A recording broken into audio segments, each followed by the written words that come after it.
What is going on, guys? Welcome to the third video in learning MySQL. In this video we're gonna discuss the basic architectures. What is the basic architectures of the MySQL? It's very hard for us to understand MySQL if you don't understand the basic architectures of the MySQL. Please subscribe Wood. As always, our programming videos will continue.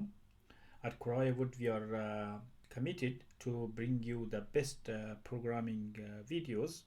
If you like my videos, please subscribe my channel. Click the bell icon to stay updated with my new videos. MySQL is very popular for websites that are written in PHP. MySQL and PHP works hand in hand all together. Keep in mind, MySQL is not just very popular for PHP, but MySQL's the websites you guys can write it with Java. Guys can write it with Python. You guys can write it with Ruby on Rails. You can write it with any other program, and you can still use the MySQL because MySQL has an API for almost every single programming languages that is dealing with websites, such as Java. MySQL have APIs for Java. MySQL have APIs for PHP. MySQL has APIs for Ruby on Rails. MySQL have the API for Python. MySQL have API for C++. So MySQL has API for a lot of programming languages, not just PHP. But because PHP is very common and it's very popular nowadays, because it handles the client and the server, and it handles all the networking sides of the websites, and this PHP and MySQL works hand in hand because PHP is you guys can manipulate all the MySQL syntax, and you can create your query in there. You can fetch your query, you can update your query there, you can delete your query, or you can drop all the tables altogether, which we're going to discuss in the future videos.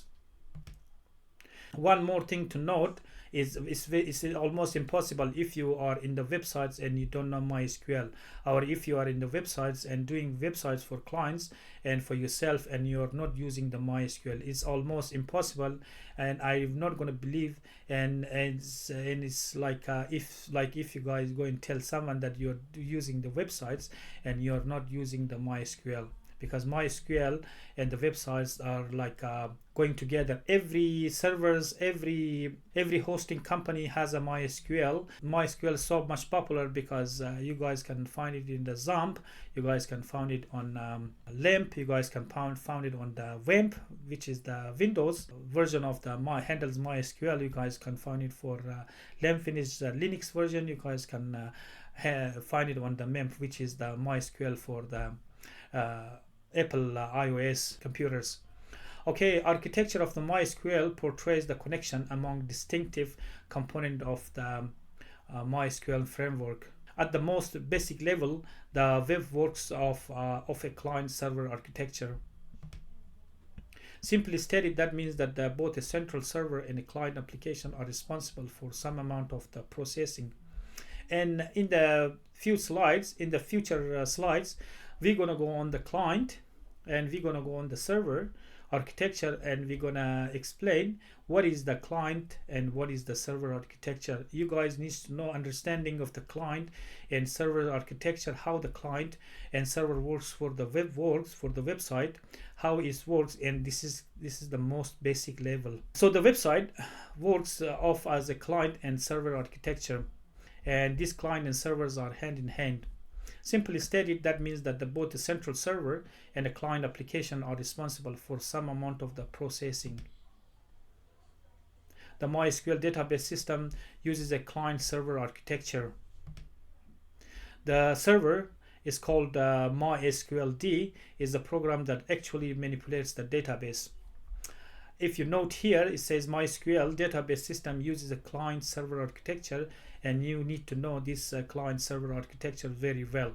The server, and this server is called MySQLD if you're using Linux, and if you're using the Mac iOS, and you guys need to issue a command when you go, if you want to start your MySQL D, if you installed your MySQL D in Linux, or if you are installed MySQL inside the Apple iOS by itself as a standalone, not through XAMPP or VAMP or LAMP or MEMP, but by itself through their websites, you guys need to start the server by itself. And this MySQL D is the server, is the program that actually manipulates the database. Clients are installed locally, and we can call with the clients we mean the local host. Servers can be installed anywhere where clients can connect to it. So we're going to go through this again. In this video, you guys need to understand the client. The concepts of the client are which are the local host. When you go and install the Apache 2.0 in your local host, and your local host we mean by 127.0.0.1 is the IP of the local host, and this is called clients, because this client, through that one you guys can go and connect to the MySQL, and the MySQL has a servers, and the servers of MySQL which are called MySQL D can be installed anywhere where clients can connect to it. So in the live website, if you're using the hosting company, and the hosting company has a MySQL somewhere, say in Singapore or in Malaysia, or say in America, somewhere in Maryland, America or Canada, or whatever in the world, or in Europe, your computer is the client.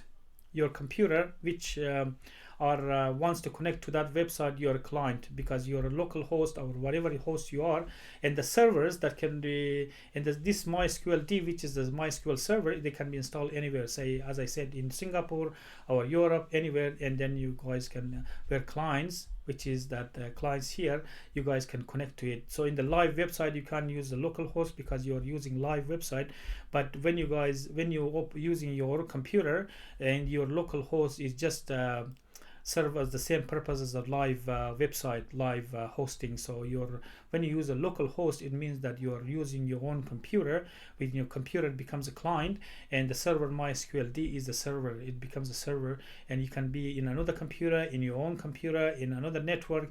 You can install this server anywhere, and you can connect to it. So that's the basic, very basic architectures of the MySQL, and you guys need to understand the client and the server in the MySQL. Alright guys, that's it for this video. If you have any question or comment, leave in the comment box. Otherwise, I'll see you guys in the next video, and bye.